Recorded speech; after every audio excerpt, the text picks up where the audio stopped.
ధాతు రూపాన్ని ఇంటర్మీడియట్ మొదటి సంవత్సరంలో ఉన్నటువంటి గ్రామర్ పార్ట్లో ఇది ఒక భాగం.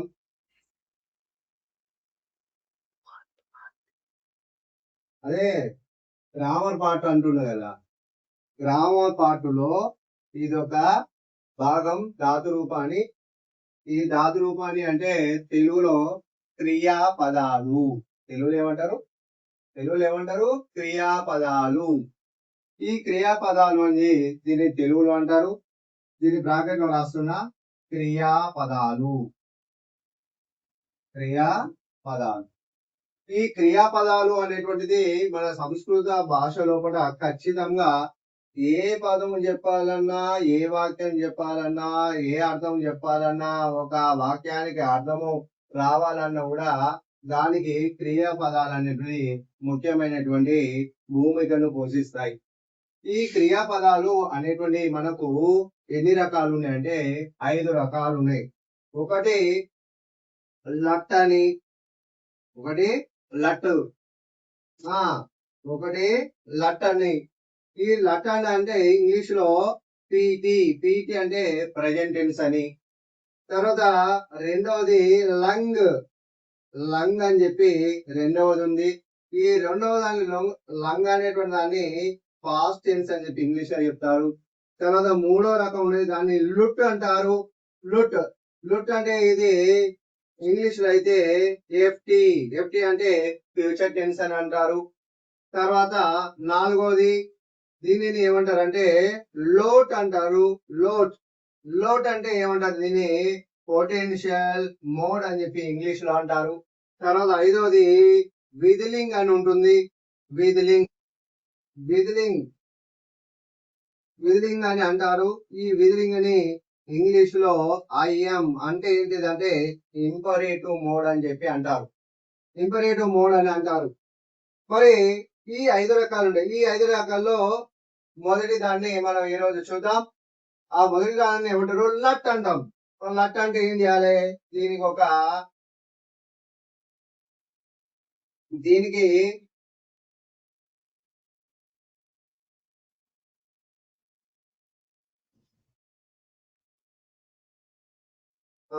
మనం అనుకున్న విధంగా 5వ రకంలో మొదటి రకాన్ని ఏమంటాము, లట్ అంటాం. లట్ అంటే ఏంటిది, ఇది ప్రజెంట్ టెన్స్ అంటే ప్రస్తుతం జరుగుతున్నటువంటి విషయాన్ని గురించి తెలియజేసేటువంటి క్రియాపదాన్ని ఏమంటారు అంటే లట్ అంటారు. క్రియాపదాన్ని లట్ అని చెప్పి అంటారు. కాబట్టి ఇది ప్రస్తుతం జరుగుతున్న విషయం చెప్పింది. దీనికి ఏం చేయాలంటే ముందుగా ఒక బాక్స్ నిర్మాణం చేసుకోవాలి. ఈ విధంగా బాక్స్ నిర్మాణం చేసుకోవాలి. బాక్స్ నిర్మాణం చేసుకొని దీనిలో కూడా ఏం చేయాలంటే 3 బాక్సులు మధ్యలో విభజించుకొని దీనిలో కూడా మళ్ళీ ఏం చేయాలి, మళ్ళీ 2 బాక్సులు విభజించాలి. ఇలా విభజించిన తర్వాత ఏం చేయాలంటే, ఇలా ఎందుకు 9 బాక్సులు గీయడం అంటే ఈ యొక్క రూపంలో మనకి ఏమిటి, మొదటి దానికి ఏమంటామంటే ఏకవచనం. ఏవ అంటే ఇది ఏకవచనం అని, వివ అంటే ఇది ద్వివచనం అని, భవ అంటే బహువచనం అని చెప్పి. అంటే మన సంస్కృతంలో క్రియాపదాలు 3 రకాలుగా విభజించబడతాయి. ఒకటి ఏకవచనం, రెండోది ద్వివచనం, మూడోది బహువచనం అనగా తెలియబడతాయి. అంతేకాకుండా దీనిలో ఇంకేముంటాయి అంటే ఇటువైపు ఏడవ వైపు ఏముంటాయంటే ప్రథమ పురుష, మధ్యమ పురుష, ఉత్తమ పురుష. ప్రథమ పురుష, మధ్యమ పురుష, ఉత్తమ పురుష. ఎందుకు మనకు ఇక్కడ ప్రథమ పురుష అంటే మొదటి వ్యక్తి, మధ్యమ పురుష అంటే రెండవ వ్యక్తి, ఉత్తమ పురుష అంటే మొదటి వ్యక్తి.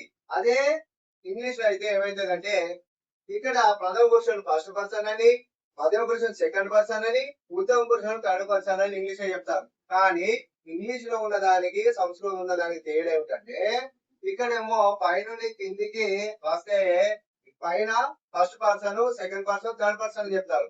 కానీ మన సంస్కృతంలో ఏమైతుంది, ఉత్తమ పురుష ఫస్ట్ పర్సన్ అవుతుంది, తర్వాత మధ్యమ పురుష సెకండ్ పర్సన్ అవుతుంది, ప్రథమ పురుష థర్డ్ పర్సన్ అయితే. మరి ఈ థర్డ్ పర్సన్ అయితే కాబట్టి దీనిలో పడేది బిందువులు అంటారు. వాటి బిందువులు అంటే ప్రత్యయములు. ప్రత్యయములు అంటే ఏమిటి? ముందు ప్రథమ పురుషలో ఏకవచనంలో టీ ఉంటుంది. ఏముంటుంది? టీ ఉంటుంది. తర్వాత ద్వితీయ వచనంలో ఏముంటుంది? తాహా ఉంటుంది. ఏముంటుంది? తాహా ఉంటుంది. తర్వాత బహువచనంలో ఏముంటుంది? ఇంతి ఉంటుంది. ఏముంటుంది? ఇంతి అని ఉంటుంది. మధ్య పురుషులు ఏమవుతుంది అంటే సి అని ఉంటుంది మధ్య పురుషులో. తర్వాత మధ్య పురుషులో ద్వితీయ వచనం ఏముంటుంది? తాహా ఉంటుంది. తాహా ఉంటుంది. తర్వాత ఏంది? దీనిలో బహువచనంలో ఏముంటుంది? మళ్ళీ ఇక్కడ ఏముంటుంది? తా ఉంటుంది. తర్వాత వచ్చి ఉత్తమ పురుష. ఉత్తమ పురుషలో ఏకవచనంలో ఏముంటుందిరా? ఏముంటుంది? మీ అని ఉంటుంది. ఏముంటుంది? మీ అని ఉంటుంది. ఉత్తమ పురుషుల వల్ల ద్వితీయ వచనంలో ఏముంటుంది? వాహా అని ఉంటుంది. ఏముంటుంది? వాహా అని ఉంటుంది. అదేవిధంగా ఉత్తమ పురుషుల బహువచనంలో ఏముంటుంది? మాహా అని ఉంటుంది. మాహ అని ఉంటుంది. అంటే మనం లఘు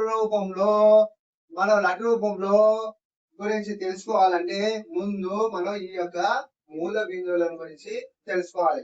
ఒకసారి పలుకుదామా? ఎలా పలుకుతామో ఒకసారి పలుకుదాము, వినండి. పలకాలి. నేను పలుకుతాను, వినండి. సీతః ఇంతి, సీతః తా, నీవహమః. మళ్ళీ ఒకసారి చెప్తాం. సీతః ఇంతి, సీతః తా, నీవహమః. ఈ విధంగా మనం ఈ బిందువుల గురించి చెప్పాలి. ఈ బిందువులు అయినాయి కదా, బిందువులు అయినాక ఏం చేయాలి? దీనిని చూడండి, మనం గణితంలో ఒక లెక్క చేయాలంటే ఆ లెక్కకి ఏముంటది? ఫార్ములా ఉంటది. ఆ ఫార్ములాను చూసి, ఆ ఫార్ములా అంటే సూత్రం, సూత్రాన్ని చూసి లెక్క చేస్తాం. అదే విధంగా ఇక్కడ కూడా ఈ యొక్క క్రియాపదాన్ని రాయాలంటే ఈ క్రియాపదానికి ఇది సూత్రం అన్నట్టు. ఈ సూత్రం వస్తే ఆ క్రియాపదం వస్తుంది. కాబట్టి మనం సూత్రాన్ని చూసి ఏం చేద్దాం? ఒక క్రియాపదం రాద్దాం. ఒక క్రియాపదాన్ని మనం రాద్దాం. అది ఎలా రాద్దాం అనేది మళ్ళీ ఏం చేయాలి? మళ్ళీ 9 డబ్బాలు వేసుకోవాలి. చూడండి, వేస్తున్నా. చూడండి, ఇక్కడ వేస్తున్నాను. మళ్ళీ 9 డబ్బాలు వేస్తున్నాను. చూడండి, ఇందులో కూడా మళ్ళీ ఏం చేస్తున్నాను? విభజన చేశాను. తర్వాత ఇందులో కూడా మళ్ళీ ఏం చేశాను? విభజన చేశాను. తర్వాత ఇందులో కూడా ఏం చేశాను? మళ్ళీ విభజన చేశాను. చూడండి, ఎన్ని డబ్బాలు? 9. ఇలా విభజన చేసుకొని పైన ఏం చేయాలి? ఏ వా అని రాయాలి. ఏ వా అంటే ఏకవచనం. తర్వాత ద్వివా అంటే ద్వివచనం. తర్వాత భవ అంటే బహువచనం. మళ్ళీ ఇటువైపు రాయాలి మనము ప్రాపు అని రాయాలి. ప్రాపు, మాపు, ఊపు. రాయాలి. ప్రాపు, మాపు, ఊపు అంటే ప్రథమ పురుష, మధ్యమ పురుష, ఉత్తమ పురుష అని అర్థం. ఇప్పుడు ఏం చేసాం? మనం మూల బిందువులు ఉన్నాయి కదా, ఈ మూల బిందువులను చూసి మనం ఒక ఉదాహరణ రాస్తాం. చూడండి, నేను రాస్తున్నాను.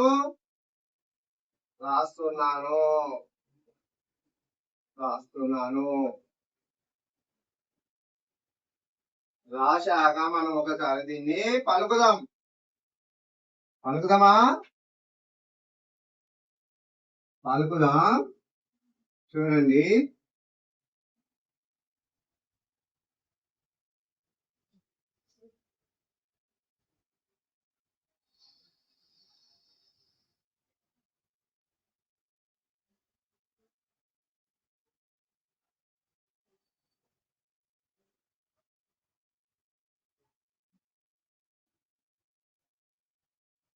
రాశాను. చూడండి ఎంత బాగా రాశాను. ఒకసారి వినండి, దీన్ని ఎలా పలుకుదాం. చూడండి, పలుకుదామా? ఒకసారి పలుకుదామా దీన్ని? రైట్. చూడండి, నేను చెప్తాను. భవతి, భవతః, భవంతి, భవసి, భవతః, భవతా, భవామి, భవావః, భవామః. ఎంత బాగుందో. మళ్ళీ ఒకసారి పలుకుదాం దీన్ని. చూడండి, భవతి, భవతః, భవంతి, భవసి, భవతః, భవతా, భవామి, భవావః, భవామః. చూడండి ఇక్కడ నేను మూల బిందువులు ఉన్నాయని చెప్పాను కదా, సూత్రాలు ఉన్నాయి. ఇగో తి ఉంది ఇక్కడ, ఇగో తాహా ఉంది, ఇక్కడ ఇంతి ఉంది, ఇగో సి ఉంది, తాహా ఉంది, తా ఉంది, మీ ఉంది, వాహా ఉంది, మహా ఉంది. చూడండి ఈ యొక్క సూత్రం అందులో ఉందా లేదా? ఉంది. లేదా లేదా బాబు? ఉంది కదా. ఇగో ఉంది చూడండి, తి తాహ ఇంతి సి తాహ తా మీ వహ మహ అనే సూత్రము ఇక్కడ ఉంది. సూత్రం పక్కన ఏమున్నాయి? రెండు అక్షరాలు చేరినాయి. రెండు అక్షరాలు చేరి ఉన్నది కాబట్టి ఆ రెండు అక్షరాలు ఏమిటి? భవ. భవ అనేటువంటి అక్షరం చేరింది కాబట్టి అది భవతి అయింది. మరి అదే విధంగా ఇంకొక అక్షరం ఇంకొక రెండు అక్షరాలు చేరిన అనుకోండి, అదేమైతుంది ఒకసారి చెప్తాను వినండి. అప్పుడేంది ఉదాహరణకి ఇంకొక అక్షరం అంటే ఏం చేస్తాను నేను ఇక్కడ ఏం చేశాను? పట అని రాశాను. పట అని రాశాను. ఇక్కడ ఏం రాశాను? ఇంకోటి పట. పటకి ఏం చేయాలి మనము? తీ అనేది కలపాలి. తీ అనేది కలిపితే ఏమవుతుంది? అప్పుడు పటతి అవుతుంది.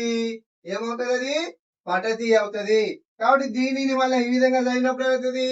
చూడండి, పటతి పటతః పటంతి పటసి పటతః పటత పటామి పటావహ పటామహ. చూడండి ఇది ఎలా ఉందో మరి అది కూడా అలాగే ఉంది. అవును కదా. అదే విధంగా ఇంకొక ఉదాహరణ తీసుకుందాం. ఇంకొక ఉదాహరణ ఏంది? గచ్చ. గచ్చ దానికి ఏం చేసినాం మనము? తీ తీసుకున్నాం. గచ్చతి అయింది. అప్పుడు గచ్చతి అంటే ఏంది? తెలుగులో అర్థము వెళ్ళుట అని అర్థం వస్తుంది. పటతి అంటే అర్థం ఏంటిది? చదువుట అన్నది అర్థం వస్తుంది. భవతి అంటే ఉంటే అని అర్థం వస్తుంది. కాబట్టి ఇది గచ్చతిని మనం దీనిలో ప్రతిక్షేపించి చదివితే ఏమవుతుంది? ఎప్పుడు వినండి, గచ్చతి గచ్చత గచ్చంతి గచ్చసి గచ్చత గచ్చత గచ్చామి గచ్చావహ గచ్చామహ. చూడండి ఎంత బాగున్నదో. ఈ రోజు ఈ యొక్క క్రియాపదాలు అయినటువంటి ధాతు రూపాన్ని అనేటువంటి వ్యాకరణ అంశాలలో మొదటి రూపం అయినటువంటి లట్ గురించి ఈ రోజు మనము తెలుసుకున్నాము. ఈ వీడియోను చూడండి, సబ్స్క్రైబ్ చేసుకోండి, లైక్ చేయండి, ఇతరులకు షేర్ చేయండి. మీకు ఈ వీడియో గురించి ఏమైనా డౌట్లు ఉంటే కామెంట్ రూపంలో మెసేజ్ పెట్టండి. మా ఛానల్ ని సబ్స్క్రైబ్ చేసుకోండి. वीडियोस बनाने हैं फिल्मोरा है ना।